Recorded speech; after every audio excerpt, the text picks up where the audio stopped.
BBC опубликовала список 100 влиятельных женщин за 2020 год. В этом году 100 женщин – это те, кто руководит переменами и вносит свой вклад в это неспокойное время. Одной из них является писательница и преподаватель уйгурского языка Муяссар Хендан. Муяссар Абдуллахат, более известная как Хендан, начала писать стихи и открыто заявлять о своей гражданской позиции во время обучения на медицинском факультете. Получив степень магистра в области общественного здравоохранения, она решила сосредоточиться на письме. В 2013 году, после переселения в Турцию, Муяссар Хендан основала образовательное учреждение Айхан, главной целью которого является укрепление уйгурского языка среди диаспоры. В настоящее время она живет в Стамбуле.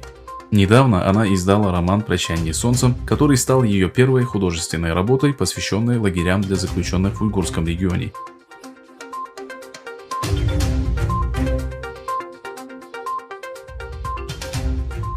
Лидер католической церкви впервые упомянул уйгуров в своей книге «Давайте мечтать. Путь к лучшему будущему». Папа Римский назвал уйгуров народом, преследуемым Китаем.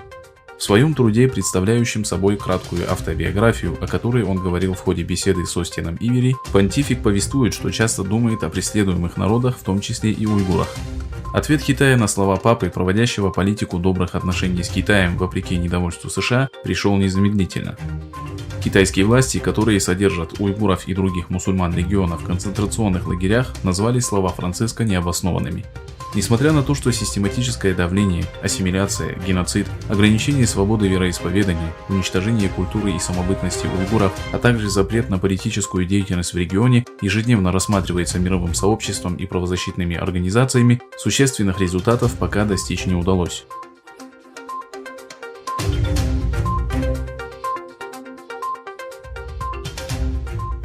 В связи с 75-й годовщиной Международного военного трибунала, состоявшегося в Нюрнберге 20 ноября 1945 года, госсекретарь США Майк Помпео заявил, что продолжит выступать против репрессий, совершаемых Коммунистической партией Китая в отношении уйгуров.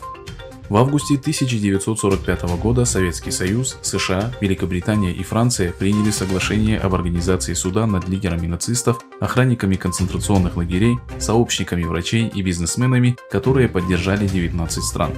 Поэтому трибунал по праву приобрел статус суда народов. Говоря о важности Нюрнбергского процесса, Помпео заявил, что массовые преследования, убийства и прочие военные преступления нацистов никогда не будут забыты. Я призываю все страны к смелому выступлению против тирании и нарушения прав человека. Особо стоит отметить преступления Коммунистической партии Китая в уйгурском регионе, подчеркнул госсекретарь США.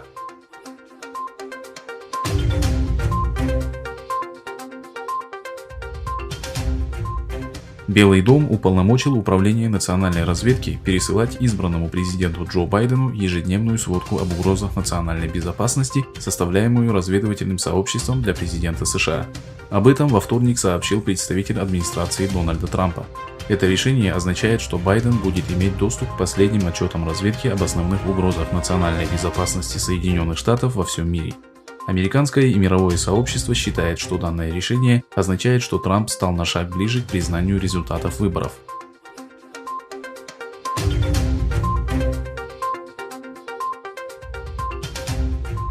Китай запустил в космос возвращаемый космический аппарат Чан-Э-5, который впервые в истории китайской космонавтики доставит на Землю образцы лунного грунта.